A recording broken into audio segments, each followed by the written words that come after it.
گزشتہ آیات میں آپ حضرات نے سماعت فرمایا کہ اللہ رب العالمین نے قوم نوح اور قوم ہود کا ذکر بیان فرمایا۔ یہ دونوں ایسی قومیں تھیں جن کو اللہ رب العالمین نے دنیا کے اندر بے شمار نعمتوں سے مالا مال کر رکھا تھا۔ ہم تو میں صرف آپ کو اللہ رب العالمین کا پیغام، اعلان، ہدایت، رہنمائی اور شریعت بتلا رہے ہیں۔ ہمارے اندر کوئی بے وقوفی نہیں ہے، اللہ نے جو ہمیں حکم دیا ہے ہم نے آپ تک وہی پہنچا دیا۔ تو وہ پیغام، اعلان، شریعت جو تھی وہ توحید تھی، اور اللہ رب العالمین نے قرآن پاک کے اندر سب سے زیادہ جس چیز کا درس دیا ہے، جس چیز کا سبق دیا ہے، جس چیز کو بتلایا ہے، جس چیز سے ڈرایا ہے، وہ ہے توحید۔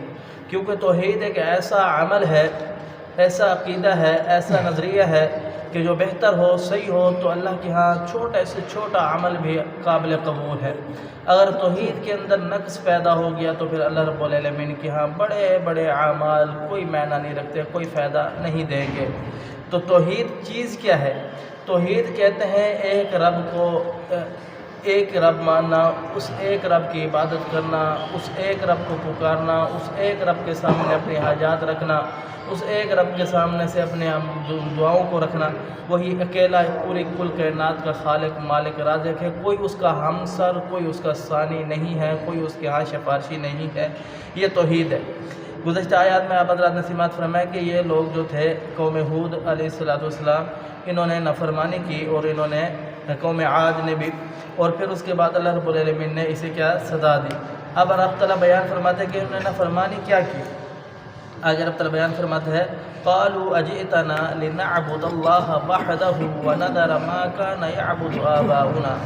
وہ کہنے لگے اے پیغمبر، آپ ہمارے درمیان وہ چیز لے آئے ہیں کہ ہم ایک رب کو مانیں، ایک رب کی عبادت کریں۔ وَنَذَرَ مَا كَانَ يَعْبُدُ آبَاءَنَا، مطلب یہ تھا کہ ان کا کہ ہم جن کی پوجا کرتے ہیں، جو ہمارے باپ دادوں کا عقیدہ تھا، جن کے اوپر ہمارے باپ دادا چلتے رہے، کیا وہ بے وقوف ہے؟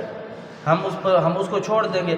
فَأْتِنَا بِمَا تَعِدُنَا إِن كُنْتَ مِنَ الصَّادِقِينَ۔ اگر تو سچا ہے، یہاں تک کہ اتنا بڑی ضلالت کے اندر پہنچ گئے، چیلنج کرنے لگے، اگر تو سچا ہے تو ہمارے طرف وہ چیز کیوں نہیں لے کے آتا کہ جس کا تو ہم سے وعدہ کر رہا ہے؟ یعنی پیغمبروں کی کیا دعوت تھی؟ یہی دعوت تھی کہ ایک رب کو مان لو، ایک رب کی عبادت کر لو، ایک رب کے حکم کے اوپر زندگی گزارو۔